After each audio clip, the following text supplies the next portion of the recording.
Hey, everybody, you are listening and watching, or watching. You can only do, well, I guess if you're watching, you are doing both. But if you're listening, you're only doing one. Anyway, Getting into the semantics of it at this point. This is so many sequels. I'm Josh. Well, I'm still trying to figure out how to say that, how to introduce the people listening and how to introduce the people watching. Just say, hi, friends, I'm Paul. You could say, thank you for joining so many sequels.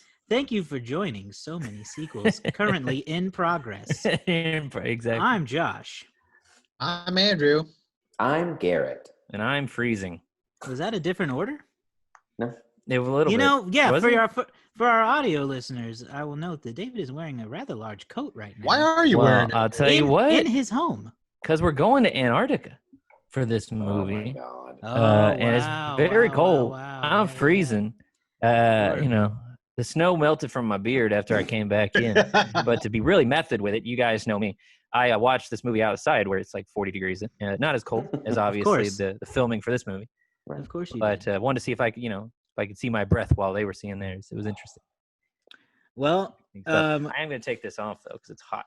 Oh yeah, I In imagine. this house. We are going to talk about John Carpenter's The Thing today on this show. Mhm. Released in 1982, directed by John Carpenter, written by Bill Lancaster, based on the 1938 novella Who Goes There by John W. Campbell Jr. Which is also a good title. Who Goes There? Who goes there? It is a good title.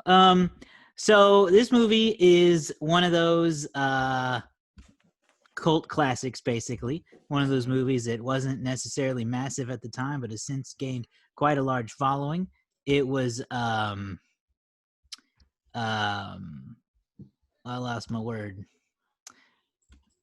Oh, they made a prequel much later in 2011, also called The Thing. So there is a bit of a world. However, we're talking about the original Thing, the 1982 Thing. I don't suppose really have much intention to cover the prequel that they made. No, I find the prequel kind of useless. I could just do without it.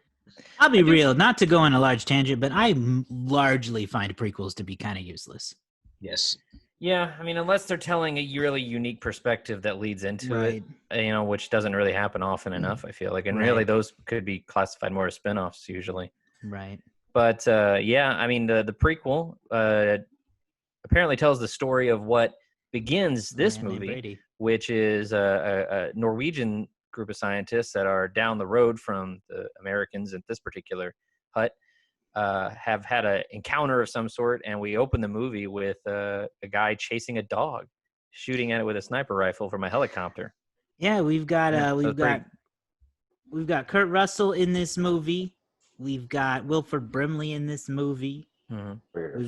We've got dogs in this movie. And yeah, basically they Keith David in the movie. Mm-hmm. We're following some scientists, researchers at this like remote kind of base in Antarctica where they stumble across or encounter this basically alien life form that's like eating everything. It's like a parasite. So I'll start. I haven't seen this movie in a very long time, so I remembered almost nothing other than, alien thing. I will say it's good. It's a good movie. I didn't come out like loving it or anything like, wow, that was amazing. I was just like, it's pretty good. The effects I think hold up pretty well. There's a lot, it's very effects driven in terms of like gore and monsters, which is cool. Obviously they're very practical effects with it being 1982.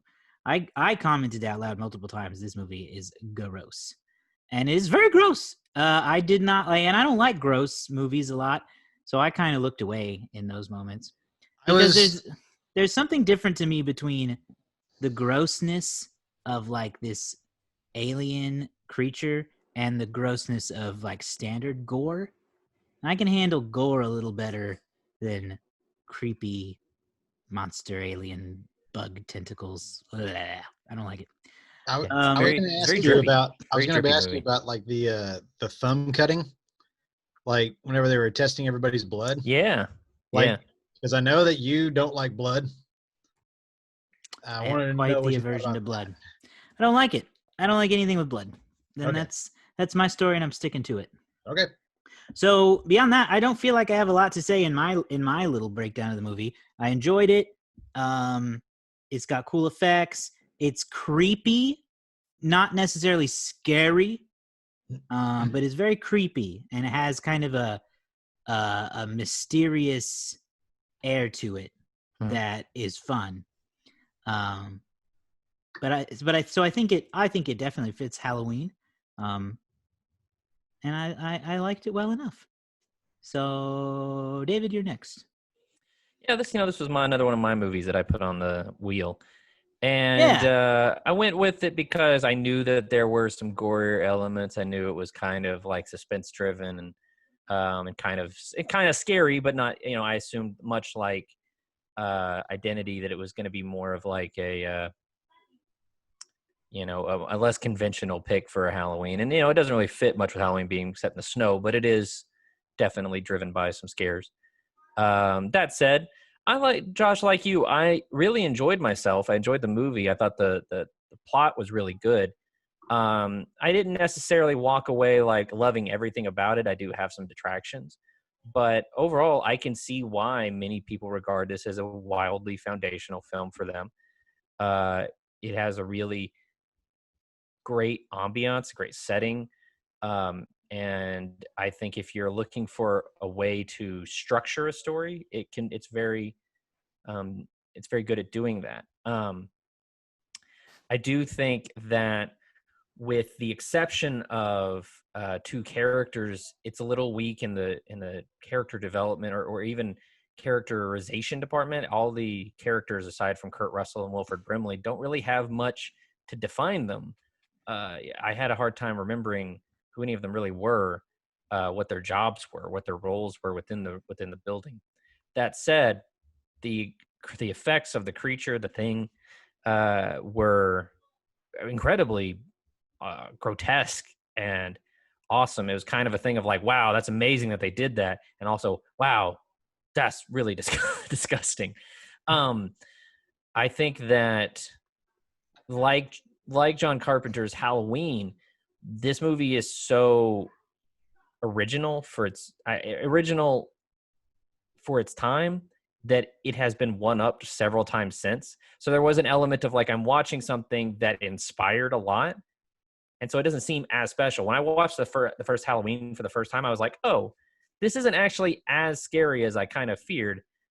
I can see where it made a big impact, but it's kind of been done better since, but only because it exists do we have that.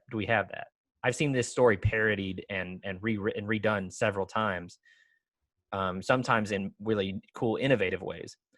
But it's always cool to go back and see the one that kind of inspired it all, the original. But so that's kind of my overall take. Okay. I'm going to say Andrew because Andrew doesn't talk much. Yeah. Andrew, you should have a lot to say about this one. You were Pass big it on it. Yeah, you like this movie a lot. So when this got put on the list, I was really happy.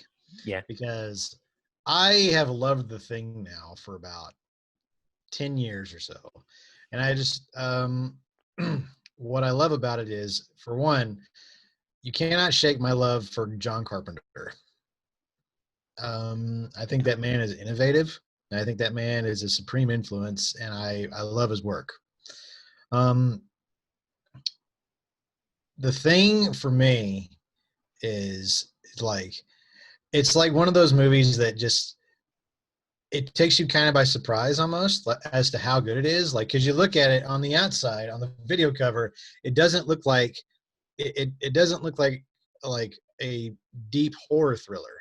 It doesn't look like a deep, like what we get here. What it looks like is that what it looks like is just like a run-of-the-mill horror flick. What I love about this is that it blends genres. You get science fiction, you get horror, and you get mystery. And what I loved about it was that there's only 6, 7 guys, I think. I don't know. I don't remember how many there were. 6, 7 guys in this movie. I think total there's 12 characters in the movie, Okay. but that includes the 2 people at the beginning. Okay. Well, like, but you don't know who's the thing and who isn't, and everybody's pointing the fingers, and it does a really great job of keeping you guessing as to who it is. And even still, like, even up until the end, you kind of have doubts that even is Kurt Russell's even a thing. You don't even know. And that's what I love about this movie, is even still today. And yes, the effects of this movie hold up incredibly well for a movie that was made 38 years ago. Because if you look at it, like, the guy who did the makeup effects, Bonin, I think. It's Rob Bottin. Bottin, that's it. Yeah. He was 22 whenever this movie was made. Yeah. And he was doing this. He was working 20-hour days. Actually, he was working like 22-hour days. And John Carpenter actually had to take him to the hospital because he was working over exhaustion. Yeah. And you can definitely tell the detail that's made in this. So it's not your run-of-the-mill science fiction film. It's not your run-of-the-mill horror film. Mm-hmm. And what you get is something incredibly special. Incredibly special. And I think that's why I love The Thing so much. Cool. All right. And as always, last Last and most and least. It was fine. No, I just wanted to throw that after Andrew's delightful summary. It was No, fun. I enjoyed it too. This undercut him. Yeah, this is the first time that I've seen this, and I really enjoyed it. I do think that, as good as it was, and I'm not going to harp on it because basically everything you guys said I have also to say, so I'll just kind of talk about some of my critiques instead. Well, I did enjoy the who is it. I felt like they could have done a little better with that, honestly. I never really knew who it was, but I also really never cared. Like, I was like, who is it? But I didn't really care enough about any of them. Kind of like what David was saying, they didn't really develop them enough. Yeah. They did, like, again, you can compare it to Identity, where even though we find out those characters are in somebody's head, they still had more development, and I cared more about those people than I did anybody in the thing, including Kurt Russell. Mm-hmm. I just didn't connect with any of them. And so I don't feel like they let the suspense build high enough in order for me to really be invested. I was intrigued, but not invested. And I also think they could have tightened the movie. While I was very tense and, suspicious of what's going on, there were also several moments where it took me out of it because of how slow it was taking. And it wasn't important things. Did we need to see them throw dynamite in every single room? No. That took a couple of minutes that you could have given to some kind of character development. And that happened kind of throughout the movie. So those are just my critiques, just because you guys said everything that I would have said positively. I had nothing to add about there. The effects are great. It's a very good movie, and I quite enjoyed it despite the critiques. Yeah. To take off on that just a little bit. And I think early on, I mean, everybody knows what a good movie this is, or where it stands in sort of cinema lore, So, like, let's talk about the critiques a little bit. Like you said, Garrett, the problem I found was it was hard for me to detect who was out of character because none of them had a very good established character. The guy, so spoiler alert for those who haven't seen the film, one of the guys, it turns out, is infected, is this character who I believe is named Palmer. And the reveal is given to you, and it's like, okay, I don't even know that much about that character to have even been remotely in the vicinity of guessing. It could have been any of them. And maybe that's what they wanted, was true uncertainty. But, like, I kind of expected, because of how I've seen this story sort of translated in other places, there to be things where the guys were like, he said something that doesn't match up, or they said something that doesn't quite sound right, or he's acting out of character. But those characters aren't established in a way that would make you doubt them. The only reasons you would have to doubt anybody is if you hadn't seen them for a while, usually, or they hadn't been, or you had seen somebody go into a room with them. And then this movie was a big fan of fade to blacks too. There's a lot of fade to black moments. So those kind of things, I would say, with the exception of Wilford Brimley's character, who kind of literally goes crazy, and then is infected at some point, or maybe he's infected towards the beginning. Who knows? He kind of goes crazy and takes on his own way of solving the problem. And then Kurt Russell, who honestly does have a really weird character shift, but it's hard to know if that's supposed to be an implication or not, because he goes from being very like, hey, here's the plan, let's do this, to being like very, very borderline suicidal. He's like, I'll blow us all up. You touch me. So yeah, I don't know. Like that's a one critique, is I think the story evolves in a very natural way, but the dialogue is kind of interchangeable. Like anybody could be saying, like, you know, the characters don't really have unique elements. Yeah, I agree. There's not a lot of, I was thinking throughout this movie, there's not a lot of dialogue. And that can work in something like Halloween, because there's not a ton of dialogue in Halloween either. But you only have one person that I have to care about in that movie. This one I should have maybe 4 at least. Mm-hmm. And you kind of get that with Kurt, Wilford, Keith David, and Milo from Good Morning Miss Bliss. I don't know his name. That's all I know him from. That was literally the first thing I saw. Was it Knowles? Was it the guy who was playing Superstition? Yeah. Yeah, the cook. He was the one that I identified him early as the one who talks. Yeah. He just burst in going, "Who's doing that? Yeah. Oh, don't do that, man." Like he just, that's just all he said. But yeah, I made several notes about how there weren't a lot of words being spoken in general, and that's fine for building tension. But again, when I'm supposed to care about these characters, you got to give me something to work with. Yeah. Tighten up a few of them walking scenes and fill them with some talking scenes. Well, just a moment to let us know what these people are about. I mean, a lot of the dialogue that does exist goes to just establish what we know. Yeah. You know, well, and I'm gonna be real. Like, oh, this. What is this? Oh, it's a tape. Oh, you know, where did you find that? You know, oh, this looks human. At the end, I didn't care about either one of them. I didn't care about if Keith I didn't care if they had the thing in them. I didn't care if they died. I didn't care if a rescue team came. I didn't care. I was just like, okay, I guess that's how this movie ends. Cool. So, like, even Kurt Russell. How about you, Josh? Did you notice those kind of things? Well, I would tag on to that I did feel like the ending was kind of a letdown. It almost kind of fizzled to an end instead of having a grand ending.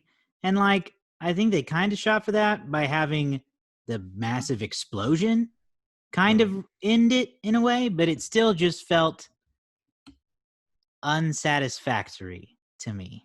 I don't know. I kind of like the ending, but I feel like it would mean more. It would mean more if I felt like the two characters had a closer relationship, because maybe so. Their relationship. Here's what I'll say. Before this monster shows up, it seems like none of these characters really know each other. Like, they're not friends. They're all stuck at this camp together, but they're very much, they all isolate to themselves and keep to themselves, it seems like. Because Keith David's character says earlier on in the movie, how would you know, what would you say to me to know I was not the creature or not the thing? And there's silence from the gallery.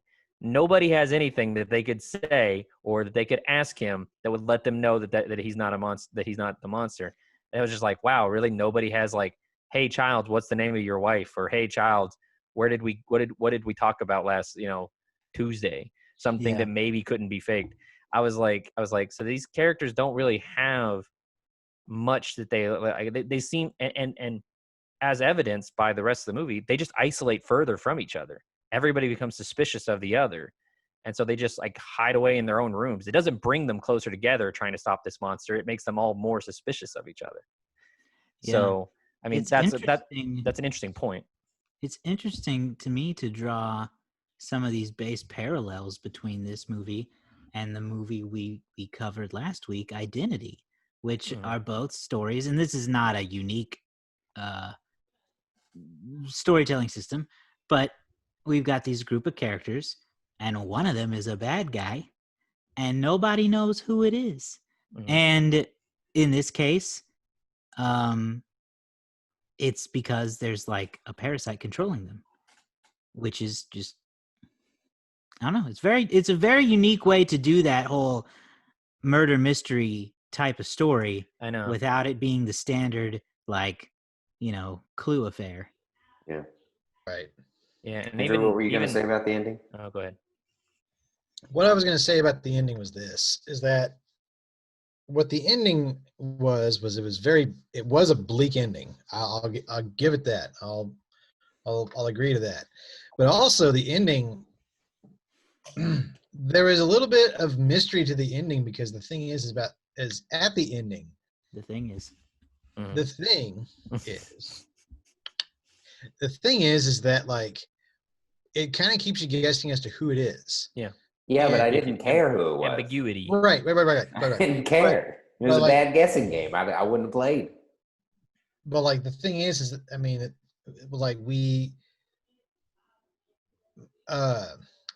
is kind of hinted that Childs is still a thing. Mm-hmm. It's kind of hinted at that, and I think what it was aiming towards was like kind of this guessing game that was supposed to keep going, and afterwards it just kind of fizzled out. mm-hmm. Yeah, well, I don't know. I do like the ambiguity of the ending, because it sort of echoes, I think, the fruitlessness of what these people's endeavor was. Like once they, just even knowing each other a little bit could have saved a lot of them, maybe, but they clearly didn't. Andrew, do you? So I don't know. Do you feel the same complaints that we've been talking about with the character establishments, or is that a problem for you? Because like Garrett doesn't care at the end, but you still do. Do you think that's okay? So here's my thing: is that I kind of do. I do see y'all's point. Mm-hmm. I do think that there is. I think there is like, that is a letdown of the movie. Is it's like, you don't care about the characters, but also what I care about is like, who is the thing, and it gets to the point where I don't care about the characters anymore. I just want to know who the hell it is. Oh, that was me last week in Identity. Just want to know who the killer is. But it's kind of. Oh, go ahead. But no, I was going to say like this. I feel like this does a better job of enhancing the mystery than Identity. I feel like it. Yeah. Yeah, I don't know. I could kind of. I can go either way on that. But it does. I feel like it does. It does heighten the tension a lot. I felt like, I mean, even still, there were some legitimate jump scares in this. Yeah. And I had one. There were times when I was feeling like, I mean, not feeling like, but there were times when it's like, it gets tense. It really does get tense. Yeah. And especially when you stick these characters in the same place, which is Antarctica, which is like your own private hell. But that's how I felt about it. That's how I felt about the ending, and that's how I felt about the characters. Maybe I feel like the characters could have been fleshed out more. Yeah. Maybe it's just me, but I feel like if you give this a different ending where you can have them sitting together and like, let's just wait here a while and see what happens, and like, then they get rescued. And I think that a rescue would have given me what you got out of it, Andrew, where like you're still kind of wondering who it is, but there's no real stakes because either they're both human and they both die, or one of them dies and one of them is just frozen asleep. But if you rescue them and then you wonder, oh, are they human? Is one of them? Are they both? Did they just rescue the creature? The whole world? Oh my God. Yeah. So I'm not normally a big fan of like people surviving horror movies. But I think in this one, it would have added that bigger mystery of what's going to happen now. I think that when they both just sit there in the cold, I go, okay, they're just going to die. Maybe. We don't know. That's kind of the point, is like literally your premise of a rescue could happen. Your premise of two humans who are just stubbornly unwilling to talk to each other, basically, right, could both just freeze to death waiting for the other to kill them. Or, one of them could be the creature, and as soon as one falls asleep, it takes them out. Or the rescue comes and they find the creature and it all starts over. The creature doesn't manage to get away again.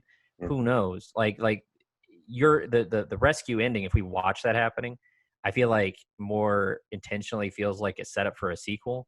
Like, oh, it got away. Da da da da. This is more like But I think that's because fill we in live your, in that this is kind mindset. of like I use feel your like imagination. I think that's we live in a world of so many sequels. Whereas if it were me, I would just want that movie to end. Like, give me that kind of mystery.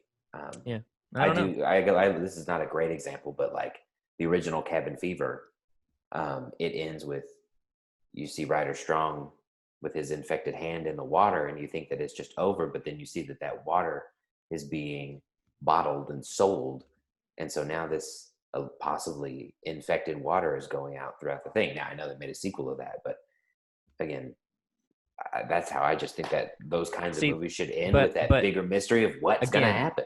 Again, I'm going to draw it back to the first two movies we've watched this Halloween. I Know What You Did Last Summer and Identity.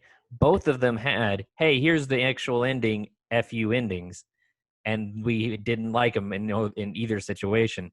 Like the rescue coming in and the helicopter going off, and maybe something like a brief moment where one of their face starts to go blah, blah, blah, or something like that, and it just ends. Oh no, We'd all go, "Oh, that sucks." The same way we go, horrors don't get second chances. Like the best way to end Identity, like we were talking about last week, is if she just finds the key that says 1, and then like doesn't get an exact answer. We're just left as the audience going, "It didn't work. Oh my gosh," or something. Now this guy's free. Like, I think sometimes a good horror movie leaves you going, I don't know what's coming next, and that's even scarier than knowing what happened. Well, I wouldn't want the face to end. I'd want them to get on the helicopter and then just go. You don't see anything like that because thing. No, it's not, because you don't know if one of them is the thing or not. You wouldn't know. It's the same thing. We don't know if one of them's thing. Like you don't even. You know do if in the other two. You do don't know if the rescue's coming. Yeah. So like you assume it's not. They have no reason. You're just changing the location to being on a helicopter. Maybe, but they had no reason for a rescue to come. They didn't flag anybody down. No, nobody could contact anybody. So they were dead. Well, apparently, they filmed an alternate ending. They filmed several alternate endings. One of which was a happier ending that did include a rescue, and they decided it was entirely too cheesy, and everybody hated it. But one of the main issues that seemed to come up from this movie with audiences and executives at Universal was that it was too bleak and too nihilistic for people. And so that's why they tried to get that rescue ending in there. And from what I've read, they tried it multiple ways. They tried to do an ending where what's Kurt Russell's name? McCready. McCready, where he's rescued and they test him and it is confirmed that he is not the thing. And then they tried one without Childs, take him out of it completely. And basically both endings tested poorly. And so they were like, well, we'll just go back to what Carpenter wanted in the first place, since everything appears to be testing poorly anyway. And that's been the most interesting thing to me about this movie, reading through it, is the reaction, because it was really pretty strongly hated when it came out. And I'm sure, we'll go into this part further with David, but it made no money, and the critics abhorred it. And audiences had no interest in it. Come out. Yeah. So, and that seems to be a bit of the factors involved, is kind of the time of the time of society it was in, where there were all these movies coming out about space and aliens and all that were of a much happier tone, much more adventurous, optimistic, E.T. and things like that. And then they had this very bleak movie about aliens that was making people unhappy. And it also came out in 1982 on the heels of a recession where people were not happy anyway, and the last thing they wanted to do was go watch something that would upset them further. Yeah, trend on horror was down, I guess, as well. Right. So it's very interesting to see the different pieces that fell into place to make this movie a failure at the time.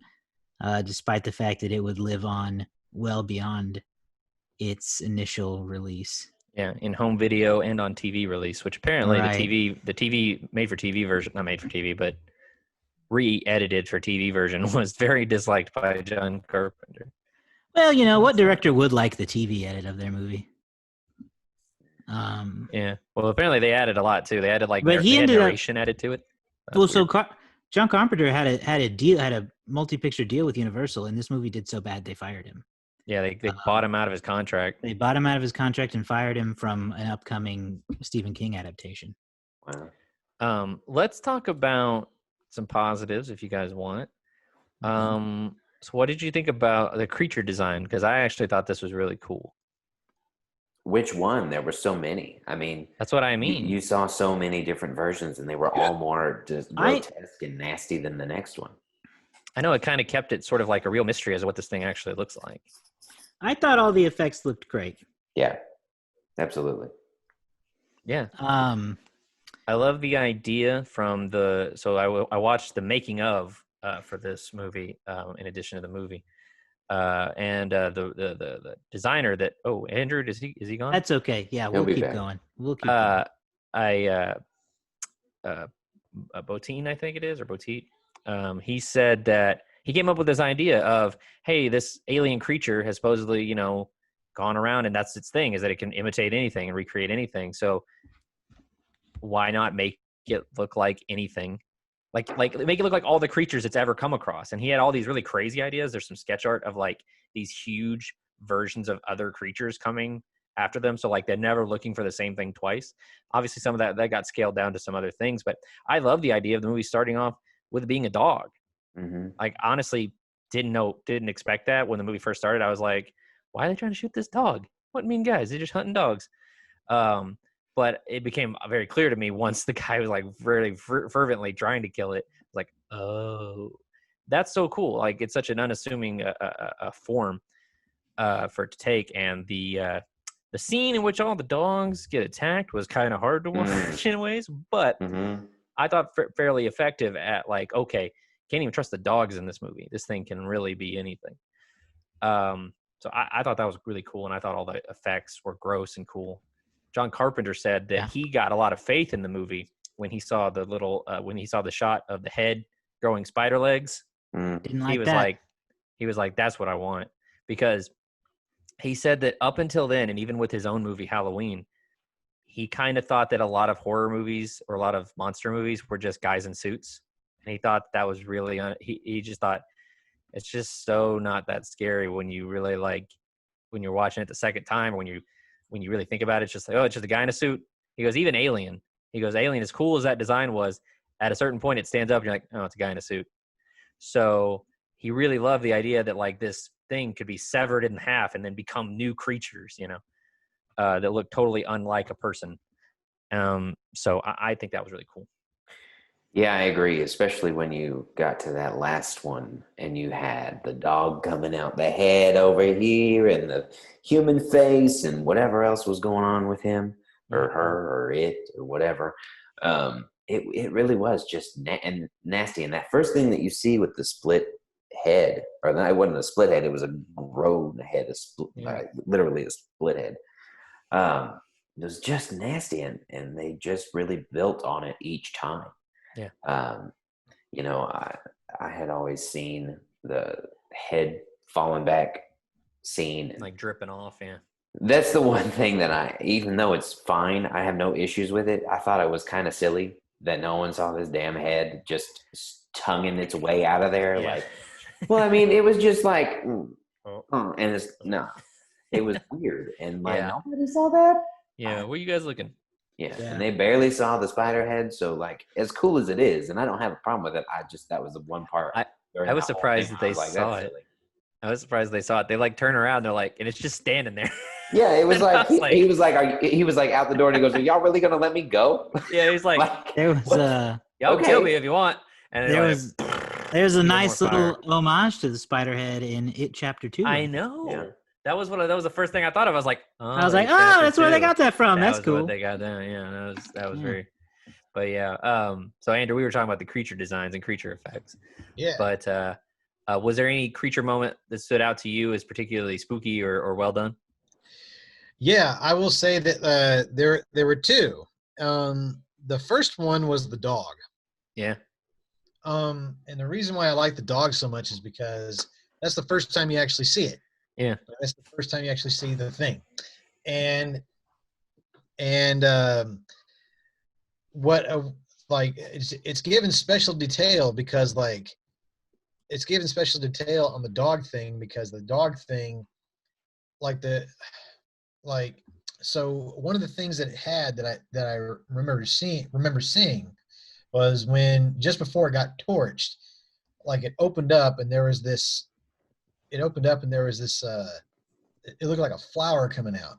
Mm-hmm. And what that was, it was like 12 dog tongues. Mm-hmm. Like Mm-hmm. prosthetic dog tongues. And I'm like, wow, that's really that's really intricate. Yeah, like it's made up of like even though it's like a weird new creature, it's still made up of all this like similar bits of the things it's taken over. Yeah. Like even when it's human, it has like teeth inside of its guts. It's still like human-y flesh. Yeah. You know, it's very a cool way of doing it. Yeah. And the second as opposed thing, to just a big man. Yeah. And you know, just coming out and being like, rawr, you know, none of that crap. But like the second thing I really liked was when I don't know who it was, they were using the defibrillator on him. Yeah. And then the whole Norris. body just comes open. And what I liked about that was that in that they only had to do that I think in one take. Yeah. Because the actor, his name is Charles Hallahan, had to lay there. Charles Hallahan. We go with Hallahan of the O'Hallahans. It's the O'Houlihan. Sounds like an Adam Sandler character, doesn't it? Yeah. Houlihan. It's the O'Houlihan. Okay, Dodgeball. it's late. But like the actor had to lay there for like 6 hours in order to get that applied, and you only see that one little piece on screen for like 2 seconds. Mm-hmm. Why didn't they just CGI it? Exactly. Yeah, exactly. They had this. Yeah, and the thing was the way that the gut apparatus worked is it's on a hydraulic, so they built the thing. So once it opens, it's open. You know, like they couldn't just like put all the stuff back together and sew it back. It's like it's meant to rip open. Yeah, it'd be terrifying. So like they had to like I think they even something went wrong and they had to rebuild the whole thing in a day, do it again. Yeah, and that's what I just loved about that, especially when it came out of the body and you see the head. Mm-hmm. It's just like that's the imitation of it. Mm-hmm. And those were two moments that I really loved because that's how the tension was building. Mm-hmm. And yeah, the detail on those things was incredible. It was absolutely incredible. And that was a movie that was made for DVD because it's easier to pause stuff and be like, oh yeah, look at that, you know.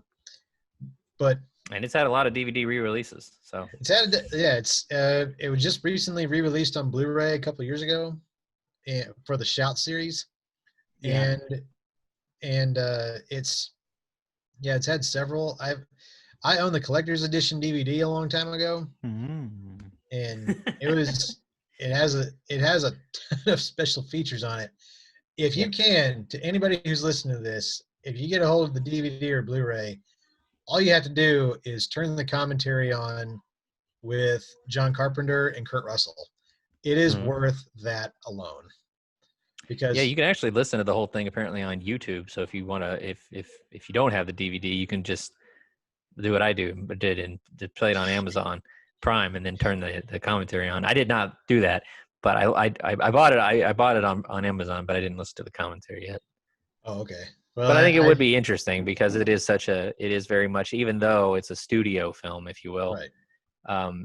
Carpenter is kind of a unique, independent kind of filmmaker. So I think it has kind of he's very in tune. He's very attuned. He's very committed to the craft. He's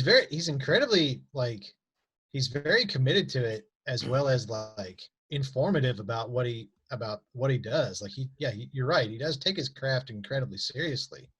And from what I hear, because you guys were talking about like the performance of this movie, of all the movies that, because like of all the movies that he did, for this in the 80s that flopped at the box office, he took this one the hardest. Like I would think so. Yeah, he said he had a lot invested in it, and when it failed at the box office, he said he was quote unquote completely devastated. And because he was banking on this to be like an at least moderate success. I think he even said that if this film had succeeded the way that he kind of believed it would when he first started, he would have had an entirely different career. Like, he had this big picture deal with Universal. He would have done this. He was already signed up to do, like Josh said, the Stephen King adaptation. Mm-hmm. Like, he could have been on like a real map to being like, I mean, he's already widely right now considered to be one of the greatest horror directors ever, but he could have been like in a completely different atmosphere if The Thing had been like a huge blockbuster success. And part of me, looking back at it now in hindsight, I'm actually kind of happy it wasn't a box office success. I'm happy that it gained its cult status, because lots of John Carpenter movies have that cult status, and they just have that status of like being very good, being at least undiscovered, underrated, and at least very, very rewatchable. Like, The Thing is highly rewatchable. It demands a second viewing. Big Trouble in Little China is a fun movie. It's a fun film. Christine, if you like cars, sure. I mean, if you like the, I don't know if Christine's the movie for car enthusiasts. I mean, like, you got to admit that 1957. It's not Fast and Furious. It's also not good. It's also not good. I mean, that's debatable. But like, it's not good. Let's see, Assault on Precinct 13, even Starman. I mean, he really likes Kurt Russell. What about Prince of Darkness? Kurt Russell is his favorite actor. There you go. Another thing I will say about Kurt Russell is that anytime, like, Kurt Russell, if he wants to get married right now, I'll do it. That's Kurt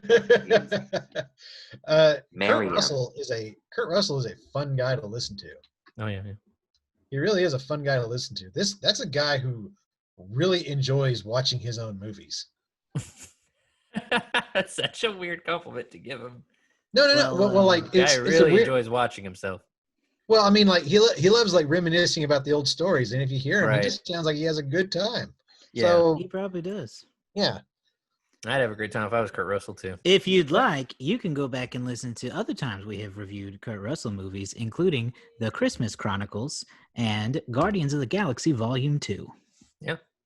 Plug for the pod. Is that the only two? I think that's the only two we have done with Kurt Russell in it, this now being the third. But like, this is just another reason why he's like one of my low-key favorite actors. Low-key favorite actor. So yeah, and to talk about another Kurt Russell film really quickly, and to kind of like, I don't know, this is kind of the last thing I really have to say is that the legacy of this film really can't be understated.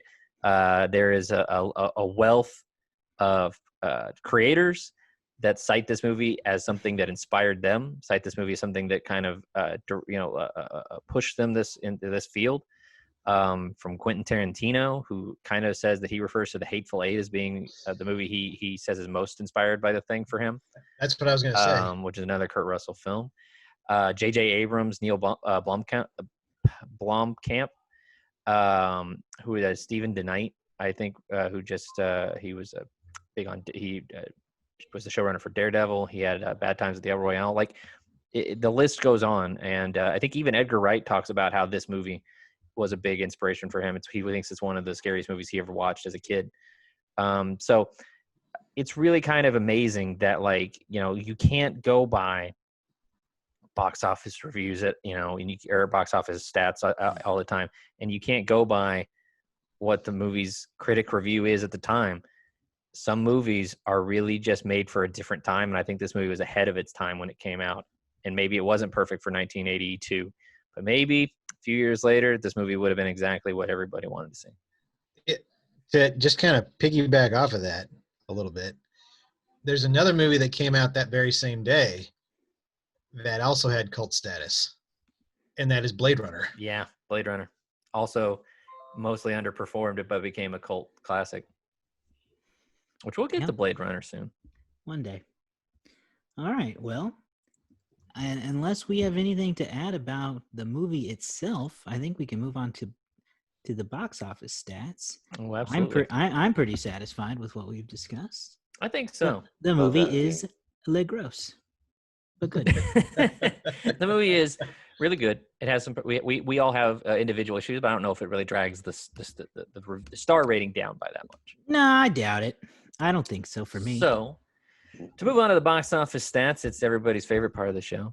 Everybody's. John Carpenter's The Thing opened right in the middle of summer, June 25th of 1982. It opened fairly low, though, during its opening weekend at the number 8 spot. Is this right? Yeah, hang on. Let me make sure that I have the right weekend. That's bad. Yeah, and not a high finish in the opening week. Yeah, here we go. I'm in the right week. So it opened number 8 with $3.1 million. In the top 5 that weekend, and one of the biggest movies of the year, leading it off with number 1 was E.T., brought in $13.7 million in its third weekend. That movie would go on to dominate for the rest of the year, and really is credited as being one of the reasons people didn't want to see The Thing, is that it was wildly family friendly. On the other hand, at number 2, you had Blade Runner in its opening weekend, opened at number 2 was $6.1 million. At number 3, everybody's third favorite browser, Firefox, came in at 5.1. And it's what's everybody's second favorite browser? Don't say it. Everybody's favorite's Chrome, right? Right. So what's the second? If the second's not Firefox, probably Safari. Fair. I use Safari. There you go. What about Yahoo? That's not a browser. Is it? Is there a Yahoo browser now that I'm just out of touch with? No. I only use Chrome, Safari, and Firefox. No one even goes to Yahoo. Sometimes I use Microsoft Edge to read certain PDFs. Rocky. Only when it makes me. It makes me. I can't open them in anything else, apparently. Rocky 3 was at number 4, bringing in $5 million in its 5th week. Another good haul for that particular sequel. And at number 5, Star Trek II, The Wrath of Khan, wildly considered the best of the Star Trek movies, brought in $4.5 million. So if you're really looking at that, that's 1, 2, 3 sci-fi movies in the top 5, all at the time more beloved than The Thing. Just ahead of The Thing. So I want to talk about another key point into why it didn't make much money. Just ahead of The Thing is horror classic Poltergeist. In the number 7 spot, in its 4th week, brought in $4 million. Now, here's an interesting fact, and you guys may know this about the Indiana Jones thing. Poltergeist was rated PG, and a lot of the other movies ahead of it on this list are rated PG. The Thing was rated R. There was no middle ground, and really you could make an argument that by today's standards, The Thing might still be an R movie, or it might be a PG-13. There's a lot of blood, but there's not really, in terms of anything, in terms of what else they rate it, give you R score, not much else. The F word twice. They do, yeah, they do say the F word a little bit. But in general, if you look at everything else on this movie, way more family-friendly movies, and your other real competitor in the horror genre is rated PG, so anybody can go to that. And oh my God, I can't even believe that Poltergeist is PG. The Thing, everybody, like only over 17 could get in if it's a theater that kind of goes by those rules.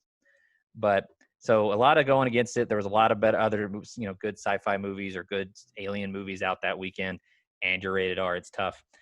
It would just barely beat a re-release of Bambi by a few $1 million in its opening week. So anyway, The Thing would go on to make $19 million in its short release, and that's only domestic. They didn't release this movie internationally.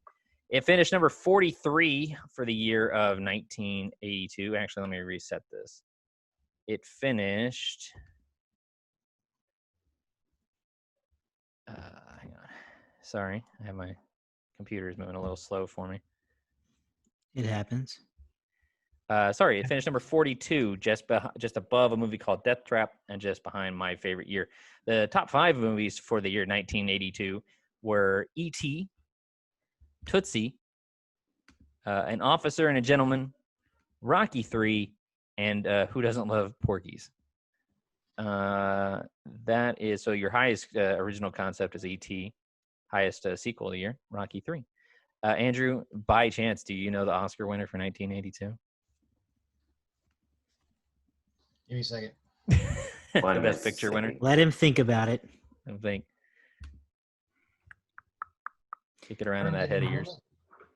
Huh? Terms of Endearment. Terms of Endearment. Wow, what a movie. I'm not seeing we obviously, this is our only time really visiting 1982. I don't see very any other. Oh, wait. Well, no, never mind. That was a re-release. So this is our only trip here so far. We might make a few more in the future. I see that Grease 2 came out in 1982. Death Wish 2 came out in 1982. And of course, eventually we got to hit the Rocky series. So I would think we'll eventually be back in 1982 for Rocky 3. But that's it for the box office stats this week. Josh, you won the letterbox game. Wait, did we ever determine if Terms of Endearment was the Oscar winner? I don't know. I didn't fact check that. Andrew, are you lying? I'll fact check it real quick. I think it's Let's interesting see to know. here. Yeah, why not? We got to know if he was right. While you're looking that up, I do have. Oh, go ahead. I found it. Go with So this is very interesting because I can't. No, but Terms of Endearment was Best Picture winner 1983. Oh, You were extremely so close. that did come out in 82 then. No, it came out in November 1983. Oh, okay. But the what you call it? 1982 one. The 1982 one, yeah, was Gandhi. Oh, okay. So yeah, the Oscars are weird. Terms of Endearment came out in 1983. It is the 1983 Best Picture. The award ceremony was early 84. Oh, okay. Gandhi came out in December 1982 and was awarded in early 1983. So that's but Terms of Endearment had nothing to do with 1982, so it does not count. I will say so. We talked about when we watched the Muppets earlier this year, which you can find in our feed. Just go through your So Many Sequels feed. We talked about the National Film Registry, and I thought surely at this point the Thing is a part of the National Film Registry. Interestingly enough, it isn't. However, several of the other films that we listed are from 1982, including Blade Runner and including E.T. Another couple movies from that year include Fast Times at Ridgemont High and Tootsie. So it's interesting that The Thing is pretty widely considered, but not been added that list. I also saw that when I was looking at the accolades that The Thing was nominated for a Razzie. It was for Worst Musical Score.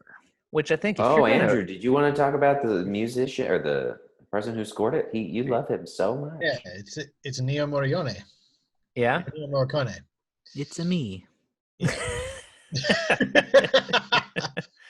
Yeah, so I think this is I could be wrong. This is one of the few John Carpenter movies that he didn't score himself. Well, now he knows. Now he learned something. You don't score it yourself, you get your movie a Razzie. Of all the things to razz it for, though. I did think that was strange. Yeah, because there were times with the score, as much as I love Ennio Morricone, there were times with the score that it wasn't there. And the times that it was there, it was very minimal. That's the way I feel about every score. I feel like the score is not supposed to be super recognizable.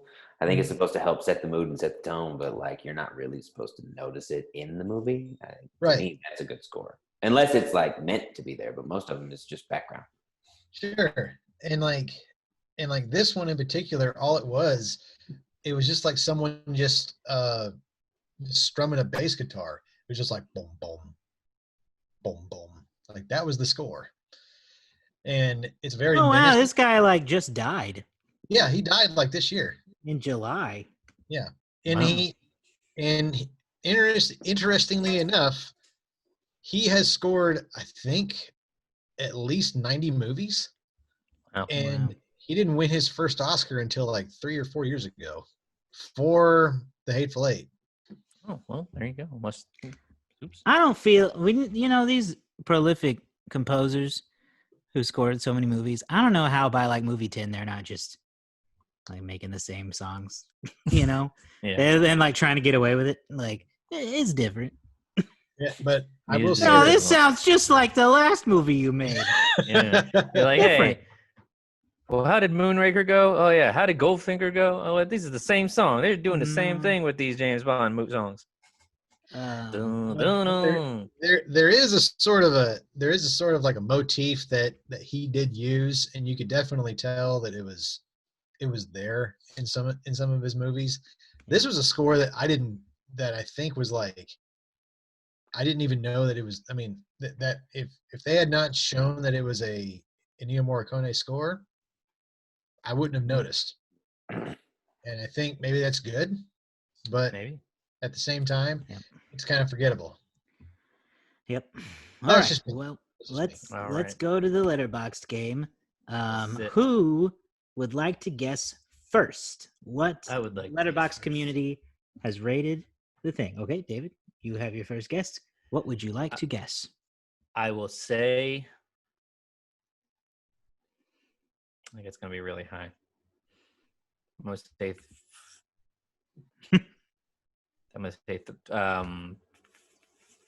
4.2. Okay.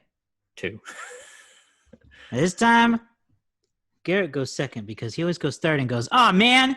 I do, don't Yeah. So That's now another you have to go compilation. second. That's another year-end compilation we can make. Is all the times that Garrett went last and went, "Ah, man, you guys ruined it for me." Once we can hire a producer to go through all that footage. I don't want to do it. I'll raise you 4-3. I was gonna say 4-2. We got a 4-0 and a 4-3. Yeah.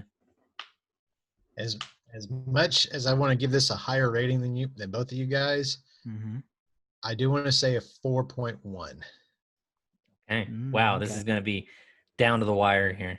Yeah, this could go wrong. We're still in the same order. It just took a different route. Basically. So, someone is exactly right. Well, we hit the area, didn't we? We covered our You hit the area. didn't we? Yeah, we had our bases covered. You hit the area real good. So, hit the nail on the head. It's gonna be. I feel like it's gonna be Garrett. We let him go second. Based on 160,000 ratings, the letterboxd community gives The Thing a 4.3. Hey. Oh, it was Garrett. A much needed win, I believe. Yeah. Garrett's way behind in the rankings. I think I'm tied with you. We're keeping a We're keeping a score here of who wins the letterbox game. The winner will ultimately get to decide what movie or franchise we start off with next year. And so Garrett has just tied it up with me at 7. Honestly, at this point, it's a race to stop Josh. He's way ahead with 10. Andrew way in the back now with only 5 wins to his name. Terrible. We'll let Andrew go first next week, so he can get in ahead of him. He can set the stage. That's the way we should do it. Is 3-2-1. What are our personal ratings of the movie? I'll give it a 4. That's exactly what I was going to say. I was going to give it a 4.5 as well. Yeah. I mean, I got some critiques for the movie, but overall it was good. Totally deserving of the cult classic label. 4.5 for me. Yeah, I think it's practically perfect. That's it's a little adjective like Garrett has that I have for my 4.5. It's practically perfect. I have one little. I have the issue with the character establishment, but I think, the momentum of the story itself really carries it, and I think it's worthy of top status. So we've got 2 4.5s. What is Andrew gonna do? A third 4.5. Oh, I thought Andrew was gonna go full 5 on this one. Wow, you guys. I'm thrown completely because I wasn't gonna go that high personally. Wow. But Don't feel like even you though, gotta. well, like we've got this scale, and on my Here scale, comes the 2.5. 4.5 is glorious, and I don't know that it's glorious. Yeah. To me, like I liked it and I enjoyed it, but when I think of other movies I've given a 4.5 to, I Mhm. don't know that this is up there with it. A 4.5 for me, the movie I'm gonna watch over and over again. Typically, I don't know. Mhm. See, the way that I see you and I have the No. same scale for the most part. So here's why I gave mine. Yeah. While I wasn't fully entertained State the your whole case. way through, my entertainment wasn't the full driver.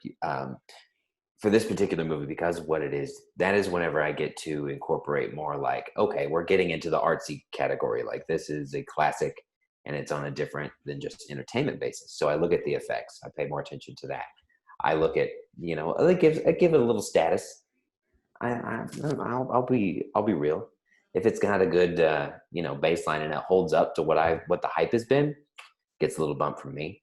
So I incorporate more than just my full entertainment, and the reason that it didn't get a 5 is because of the lack of full entertainment. I think that this could have been a 5-star movie. I think it's a great horror movie. I think it's at the base for a lot. The effects are a full star, in my opinion. That's why I So took. Josh, where are you thinking? Are you aiming as low as a 3, or are we trying to talk you up from a 4? Well, my initial Is there thought a was 2.5 coming here? no. My initial thought was 3.5.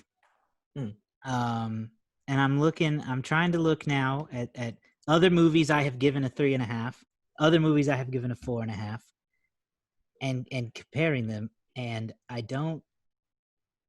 think I could bring myself to settle with the middle and give it a 4. I think is what I'm gonna do. I can't. And I you know don't think what? I can give it 4.5. I think that's fine. And the majority, because like I don't know, the majority of my stars are the how well made the movie is and what it did for film. Like, because like I said, I enjoyed it, but I wasn't like having a blast. But it wasn't like a letdown. It wasn't like you It watched it and wasn't went, wow, no. I don't see It what wasn't a anybody sees letdown. in this. It was just one of Yeah. those movies that was like, all right, we did it. So here's Okay. another element I consider in terms of the entertainment value is I'll give something a 3 if I thought it was good, but I probably wouldn't watch it again. A 4 is if I see this movie on, yeah, okay, I'll watch it, but I probably won't actively put it in. Yeah. For me, I You know? think this strictly because I weigh heavy on entertainment. So I think 3 stars are for entertainment. I think if it didn't have the effects and it didn't have the cult classic status, it would have been a 3-star movie. Like I don't think it was bad. I still was tense. I was still were like I enjoyed it, but like yeah, it was just normal. It was just fine. But then again, a full star for the effects and the half because it's a classic. So you guys And settle with the 4 classic then? lived up to the hype. Yeah.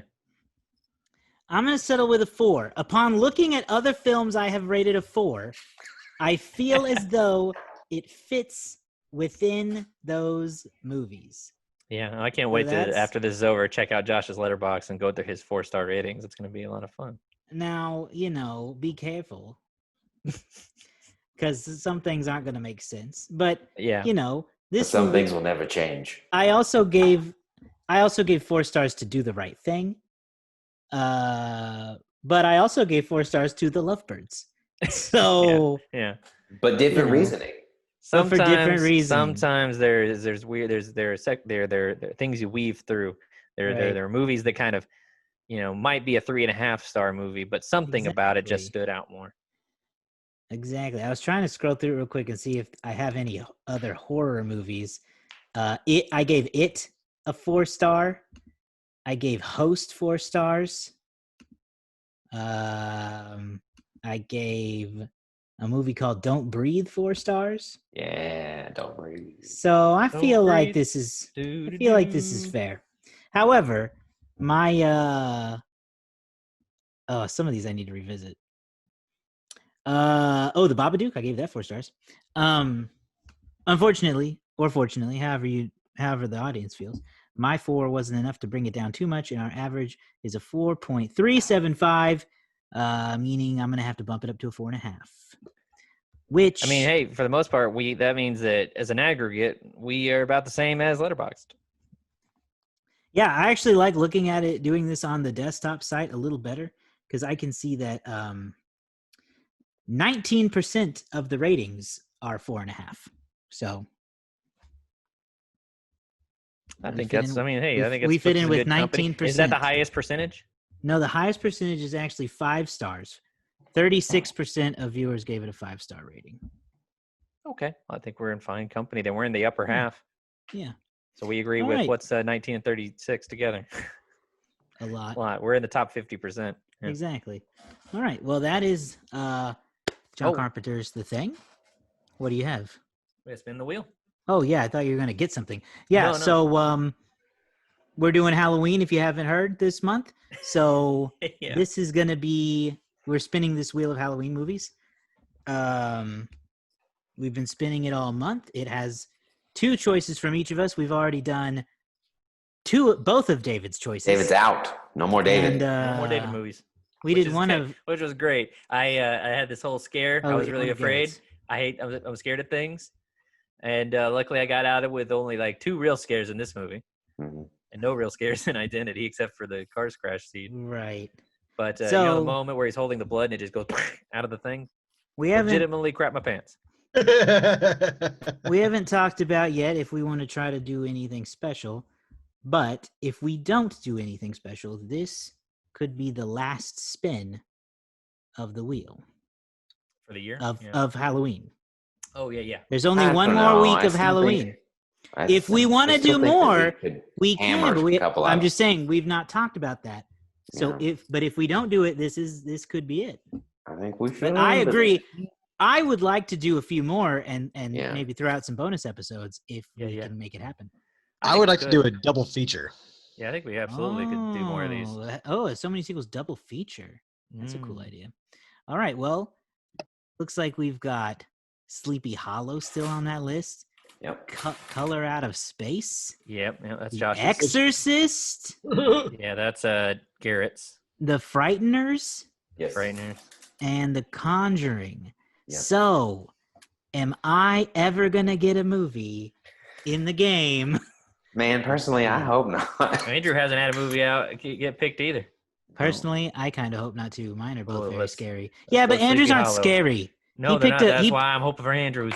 He picked a gothic romance and whatever The Frighteners is. It's a what is that? Isn't that the your boy, the Lord of the Rings man? Peter of the Jackson. House. Peter Jackson. The Peter Jackson movie with Marty McFly. Marty McFly and Jake Busey. No, with you and Jake the Busey Busey. again. Stop with the You dang and the Buseys. Buseys. No more abuse. I gave us the only dose of Busey we could take in a year. Okay. Spin the wheel. If it lands on a blank one, we spin again. Yep. I'm scared. Spin again. It's Blake again. Dang it, the Oh. Frighteners. Yeah. David's not getting scared this week. I've never heard about this movie being scary. It's gonna be great. No, I haven't. Listen, either. y'all. This is why we got to do a double feature. Yes, because this 100%. wheel has failed us. We have not watched It a has. single scary movie this entire The month. thing, the We thing watched was the Identity, closest. and The that thing movie was the wasn't closest. scary. The part with the blood. Neither of these movies I got were scary. scared whenever the ground started being alive. That was really scary. The thing was Gotta the get closest. back out there in and it that was icy him. cold Antarctica now. And for the life of me, I cannot remember what the first movie we did was. Well, I know what I you know did last summer. I always forget it. It wasn't scary. You know, Wasn't scary. unintentionally, we've been on a murder mystery kick and not a Yes. scary Halloween kick because that movie was also like a mystery where people were being murdered. we need doing that. to do Knives Out for Halloween night. Yes, Yeah. exactly. No, it's Yes. a Halloween movie. Yeah, None of the many movies we've watched were Halloween movies. I know. I mean, yeah. It's been No, great. I know what you did last summer was. That's a Yeah. that's legitimate slash. I'll But give it it that won. one. But it was not as scary as it could No, have it was been. not. No, It wasn't. No. And Too I bad think too. the I thing was really about looking it- forward to being terrified Sure. like last year. And the Frighteners is a comedy. Andrew, no, you know what? No, executive decision. No, The Conjuring. can't do that. It's not fair. We're gonna Conjuring. do The Conjuring and The Okay. Exorcist. All right. Yeah, we're in a meeting. Now we're in a meeting. Yeah, we're now gonna we're do in a these meeting. other movies. I'm gonna watch All right. Conjuring. I'll Well, give join it. us. It does say it says comedy horror, Yeah. All right. Fine. and we have done Zombieland and Happy Death Day. So Fine. Yeah. Those are fun. as he sits there with his Coming to the table with a friggin' face. comedy. What's wrong with you? A Does lot. anybody get We should have decapitated? checked him. That's our fault. We should have checked him. Yeah. Hey, at least we get to do a Michael J. Fox movie. He does look a lot like He's Malcolm always a Rivers. joy. His Okay. last movie. His last movie. Well, that'll be an interesting element. Yeah. Well, join us next week for the Frighteners. Well, are we gonna? Oh no. Are we not gonna do a double feature? Well, we'll talk about that in a we'll minute. talk about it. For now, we'll just do the Frighteners, but For maybe now, we'll leave him in suspense. we'll do another episode, I'm sure. Okay. We're not done with Halloween yet. I refuse to be done with Halloween until something scares me, dang it. And I take a lot to be scared.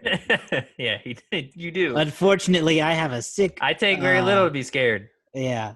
I have a very sick mind when it comes to horror movies. This has been a terrifying Halloween for me. Listen, I'm just saying, between Conjuring and Color Out of Space, I don't actually know if that's scary. I just thought it'd be fun. But I could have picked a movie far scarier than The Conjuring. So I know, and I count your appreciate blessings. that. I appreciate that. I appreciate that anyway. I'll never end up watching it. It's Right. great. Yeah. Okay. This is the end of this. Find us online on your favorite apps, Instagram, Twitter, and Facebook. Instagram is probably your best bet. Mm-hmm. We're making memes now. Yeah. You may have seen honestly, our, I may have wasted my meme for this week. you may have seen our identity meme. Yeah, I could And I will say- have done the same joke for this one. That meme's doing pretty well. It was liked by John Cusack fans. Who Well, knew such a thing Hey! existed? That's basically John Cusack. John Cusack fans, by the way, has 46,000 followers. Wow. So how to, hey, 46,000 people like John Cusack fans. wish they could share it. That'd be great. Find Not us just there. John Cusack. Find us on Letterboxd. You can also find our personal profiles on Letterboxd. Mhm. Follow us, and we will follow you back probably, because why not? Yeah. And we'll be back next time. Be sure to subscribe to our YouTube channel and our podcast feed, whichever one you'd like. Both would be ideal.